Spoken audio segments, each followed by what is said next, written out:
इसीलिए अल्लाह रब्बुल इज्जत ने हबीब पाक अलैहिस्सलाम को खुद सिखाया। अब दूसरी बात सुनिए, जब अल्लाह सिखाया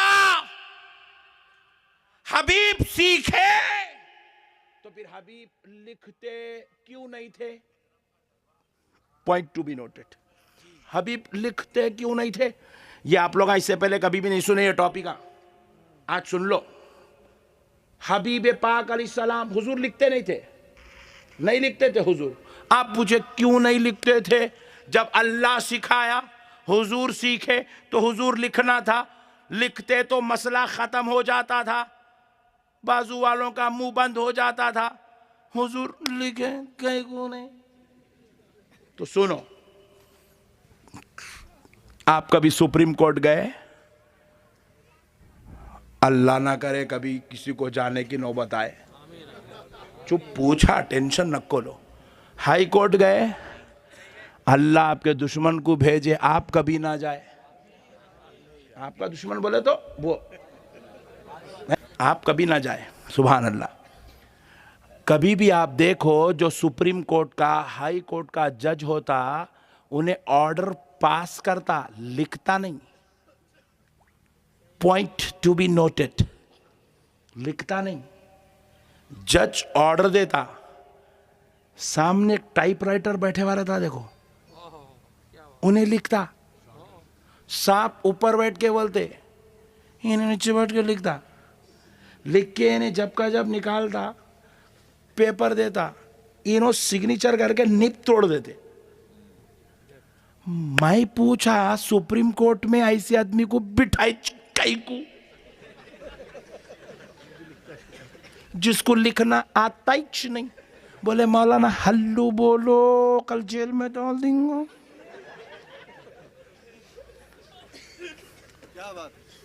पॉइंट टू बी नोटेड। अरे मौलाना उसको आता, पूरे सुप्रीम कोर्ट में जितने बड़े बड़े हाईली क्वालिफाइड आला जिहानत रखने वाले वकील हैं, उन्हें उन सब का बाप है पढ़ाई में। फिर मैं बोला, इतना पढ़ा लिखना कहीं को नहीं आता? अरे कौन बोले जी तुम्हारा को नहीं आता? आता उसको लिखने, फिर लिखता कहीं को नहीं।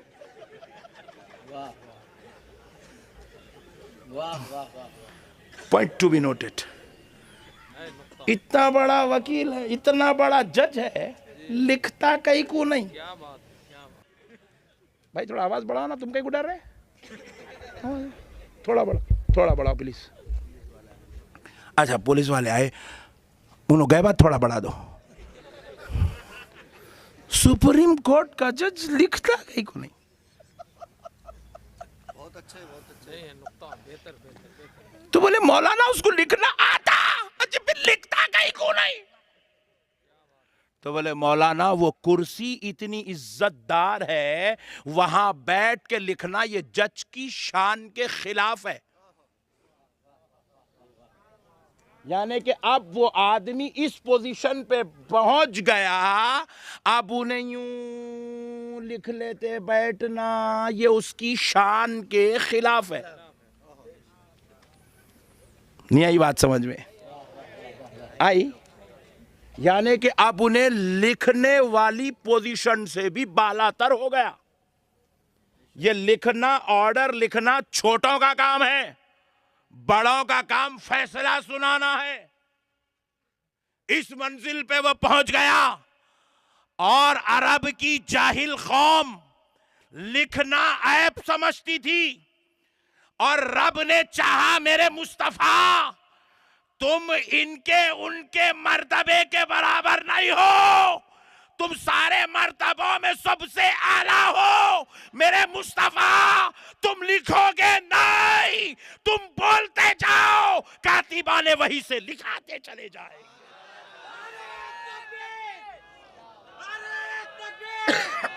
हिला के रख दो आसमान को, हिला के रख दो आसमान को। अल बगदाद चल बगदाद, अल बगदाद चल बगदाद। कहा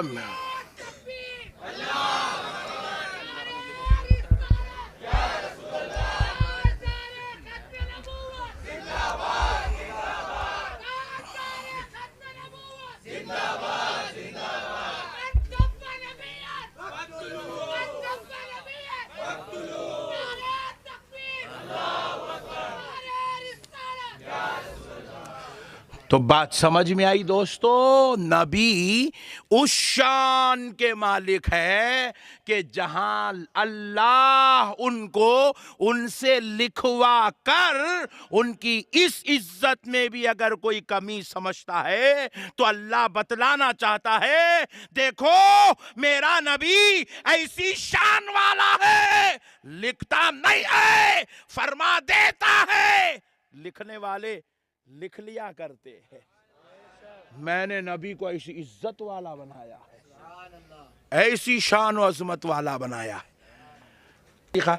इसको देखो बेवकूफ, हमारे नबी अनपढ़ है।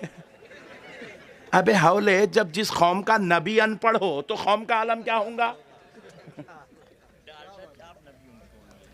जब नबी अनपढ़ है, जब सिखाने वाला जो सिखाने को आया वो अनपढ़ है, जो दिखाने वाला कुछ दिखाने आया वही अनपढ़ है, जो रास्ता बताने आया, जो हादी बनकर रहनुमा बनकर रहबर बनकर आया वही अनपढ़ है, तो तू क्या रास्ता देखेगा? अगर वो अनपढ़ है तो तू जहन्नम का कुत्ता है।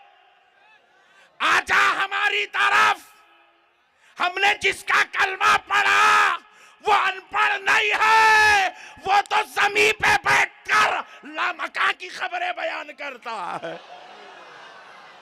नारे तकबीर, नारे रिसालत, इल्मे गैबे मुस्तफा, नारे तकबीर, नारे रिसालत।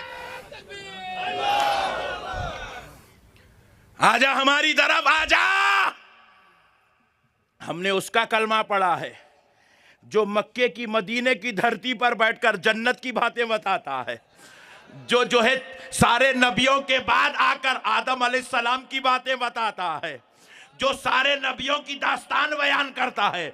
अरे आजा, हम उस नबी के मानने वाले हैं जो जन्नत के हुरनैन की भी खबर रखता है, जो जन्नत के रिजवान की भी खबर रखता है, जो अगलों की भी खबर रखता है और पिछलों की भी खबर रखता है। अरे आजा, हमने जिस नबी का कलमा पढ़ा वह इतना इल्म वाला, इतना इल्म वाला, इतना इल्म वाला है कि क़यामत में क्या होगा किसी के बाप ने नहीं बताया, मगर आमिना के लाल ने सब कुछ बता दिया। नारे तकबीर, नारे रिसालत, तकबीर, नारे रिसालत। अल्लाह अल्लाह, जन्नती जन्नत में कैसा जाएंगे? मेरे नबी को इल्म है। कौन दोज़ख में जाएगा? मेरे नबी को इल्म है। किसकी शफाअत कैसे होगी? मेरे नबी को इल्म है। और रब की शान का मालिक है, आमिना का लाल जानता है। किस किस के दिल में क्या है सरकार जानते हैं, पर्दे के पीछे क्या है सरकार जानते हैं। वाह सुभान अल्लाह। अच्छा, नात पढ़े तो नजराना मिलता, नात पढ़ने का एक फायदा है। सुभान अल्लाह, सुभान अल्लाह। मगर आज नात नहीं पढ़ेंगे अपन, फिर कभी आए जब पढ़ेंगे, जरा नजराना उठा के रखो। हाँ सुभान अल्लाह। प्यारे बुजुर्ग और दोस्तों, अल्हम्दुलिल्लाह अपन बाखबर नबी के गुलाम हैं। अपन किसी गाफिल का कलमा नहीं, अपन इल्म वाली शाहजाद का कलमा पढ़ते हैं। अपन किसी अनपढ़ का कलमा नहीं, जो मदीने की धरती पर बैठकर हाथ उठाकर बागे जन्नत की टहनियां तोड़ देता है। आय हाय हाय, हम उस जाते अक़दस का कलमा पढ़ते हैं नहीं, जिसका रब उसे लामकां बुलाकर दूल्हा बनाता है, वो सब कुछ दिखा देता है, जो कुछ वो देखना चाहता है। हम उस बाखबर नबी के गुलाम हैं। प्यारे बुजुर्ग और दोस्तों, फिर पूछे बाजू वाले, अरे मौलाना हुजूर सल्लल्लाहु अलैहि वसल्लम का फिर कोई उस्ताद क्यों नहीं था? तो हमने बोला, रे बेवकूफ, इसमें हिकमत खुदाबंदी थी। देखो, अगर कोई आदमी महाराष्ट्र के चीफ मिनिस्टर साहब को पढ़ा दे, मिसाल दे रहा हूं, कहीं कल जाके उनको सुनाएंगे रिकॉर्डिंग, वो अलग मुसीबत, पहले टेंशन ना चल रही। कोई महाराष्ट्र के चीफ मिनिस्टर साहब को अगर कोई पढ़ा दे, उनके टीचर उस्ताद है, तो महाराष्ट्र के चीफ मिनिस्टर साहब जो कुछ भी बेहतरीन डिसीजन लेंगे, इधर उनके उस्ताद चंद्रपुर में ऐसा कॉलर चढ़ा के फिरेंगे, ऐसा यूं यूं ऐसे ऐसा करते फिरेंगे।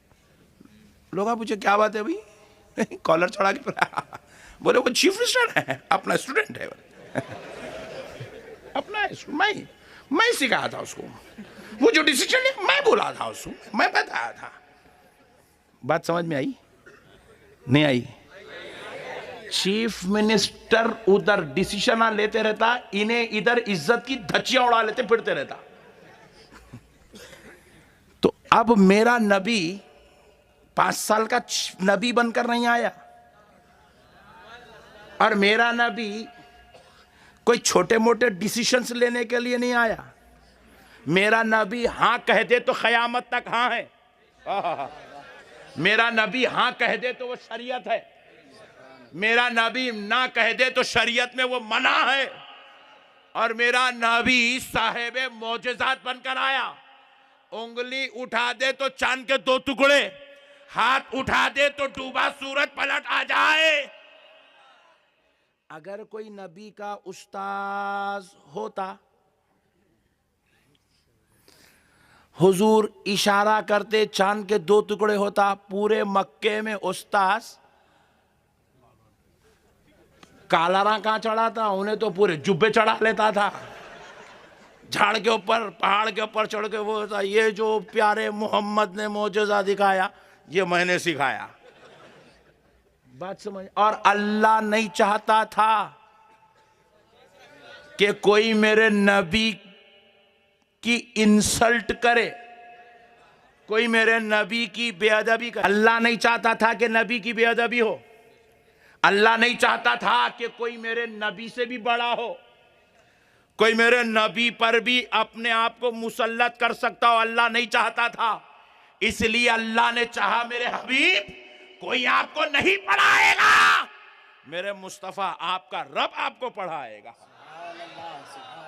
आपका रब आपको सिखाएगा। और देखिए, वअल्लमा आदमल अस्मा कुल्लहा,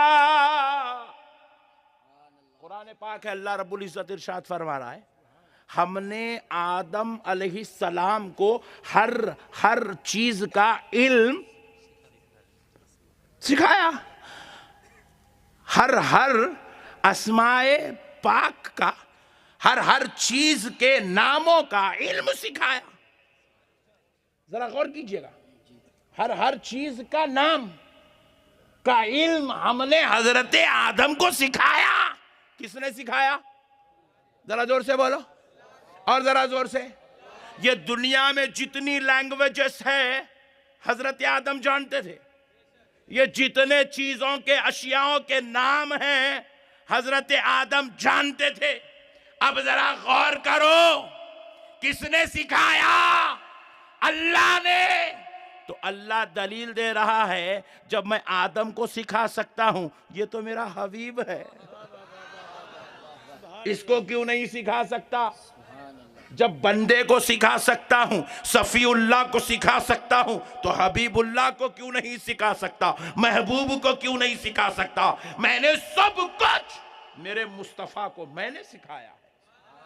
और कैसी शान से सिखाया, जरा ये भी देखो। हदीस शरीफ में, तिरमिज़ी शरीफ की हदीस है, नबी मुकर्रम सल्लल्लाहु अलैहि वसल्लम नमाज पढ़ा रहे हैं, नमाज पढ़ रहे हैं, अल्लाहु अकबर, सरकार नमाज पढ़ रहे हैं, सुभान अल्लाह।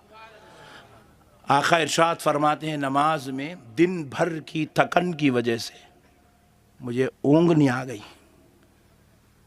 सुभान अल्लाह, सुभान अल्लाह। बाजू वाला सुना दो, हुजूर को ऊँग नहीं आई, हमारी तरह है, हमारी तरह है। अबे बेवकूफ, तेरी तरह है, बल्कि ऊँगनी नहीं आई, तेरे को अजाब से बचाने के लिए ऊँगनी आई। आप पूछे वो कैसे मौलवी साहब? देखो, इंसान रमज़ान के महीने में रोज़ा रहता, दिन भर गरीब आदमी कारोबार, तिजारत, मुलाजिमत, मेहनत, मजदूरी करता। अब शाम में आने के बाद ईशा के 17, तरावी के 20, 37 पढ़ता, 25 अच्छा पढ़ा, 26वें में नींद लग गई, यूं ढुलका। हाँ इमाम साहब, ये जो ढुलका ना, इस पर डबल सवाब, एक नमाज का सवाब, दूसरा सुन्नत रसूल का सवाब। अगर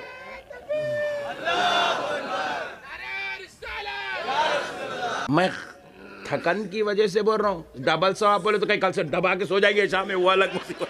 थकन की वजह से जो नींद आती है उस पे बोल रहा हूँ मैं, कहीं लोग सही भी सो जाएंगे, जानबूझ करके नहीं ये मसला है, थकन की वजह से गफलत हो गई। हाँ, थकन की वजह से ऐसा यूं थकन में जाके जो लग जाती है नींद, उस पे सवाब, जानबूझ कर सोने वाले को अजाब। सुभान अल्लाह। ये भी मसला सुन लो। तो अब हुआ क्या, नबी मुकर्रम सल्लल्लाहु अलैहि वसल्लम जानते थे मेरी उम्मत में ज़ईफ होंगे, बूढ़े होंगे, कमज़ोर होंगे, दिन भर काम करके मजबूरियों गुर्बत से गुजर रहे होंगे, और फिर उसके बाद जब शाम को अगर नमाज में उनको नींद लग जाए तो कहीं अल्लाह नाराज ना हो जाए। इसलिए आमिना का लाल कहता है, अल्लाह आज एक दिन मैं ऊँगता हूं ताकि क़यामत तक मेरी उम्मत के बूढ़ों को ऊँगने पर सवाब नसीब होता चला जाए।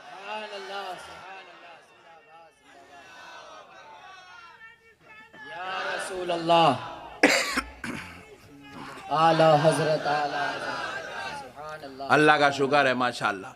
तो प्यारे बुजुर्ग और दोस्तों, अब हुआ क्या, नबी फरमाते मुझे ऊँगनी लगी, तिरमिज़ी शरीफ की हदीस, और फरमाते मुझे जैसे ही ऊँगनी लगी मैं क्या देखता हूँ, मेरी आंखों के सामने रब का जलवा है। अल्लाह अल्लाह। नहीं, बाजू वाले बोलते हम नबी के बराबर है, हमने बोला वेरी गुड, बहुत अच्छे, शाबाश, नबी के बराबर है। तू भी सोता है, तुझे क्या दिखता है, सांप, बिच्छू, कुत्ते का बच्चा?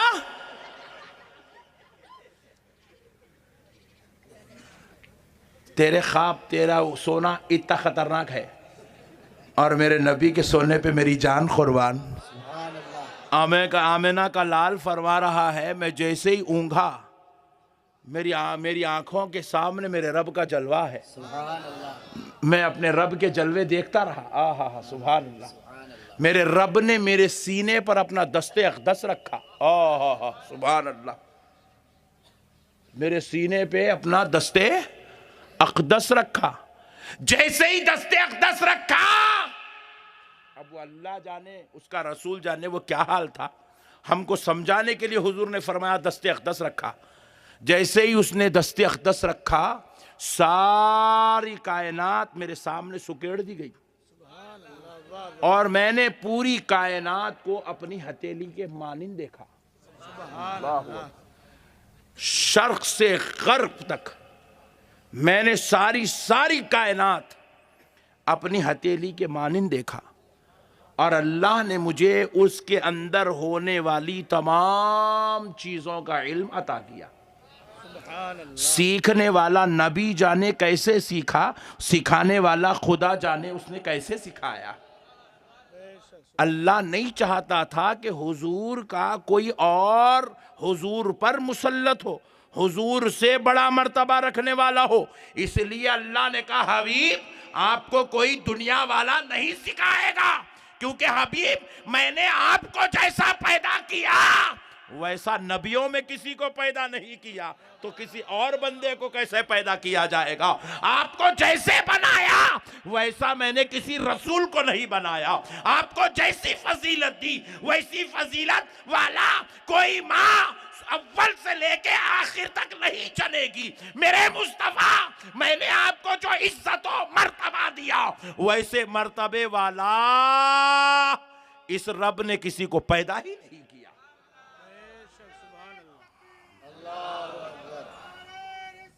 या रसूल अल्लाह, या अली, हबीब आप ही अव्वल हैं, आप ही आखिर हैं। मेरे हबीब आपके जैसा कोई नहीं है, आप बेमिसलो मिसाल है, आप बेमिसलो मिसाल है, आपकी तरह आपके जैसा ही कोई नहीं है। तो फिर आपका उस्ताद कैसे हो सकता है भाई? उस्ताद तो फजीलत वाला होता है। तो हबीब उस्ताद अगर होगा तो आपसे फजीलत वाला बनाना पड़ेगा, और ये आपके रब को गवारा नहीं है। इसलिए प्यारे मुस्तफ़ा आपके रब ने यह तय किया कि आपको आपका रब ही सिखाएगा। इसीलिए अल्लाह रब्बुल इज़्ज़त ने हबीब पाक अलैहिस्सलाम को खुद सिखाया। अब दूसरी बात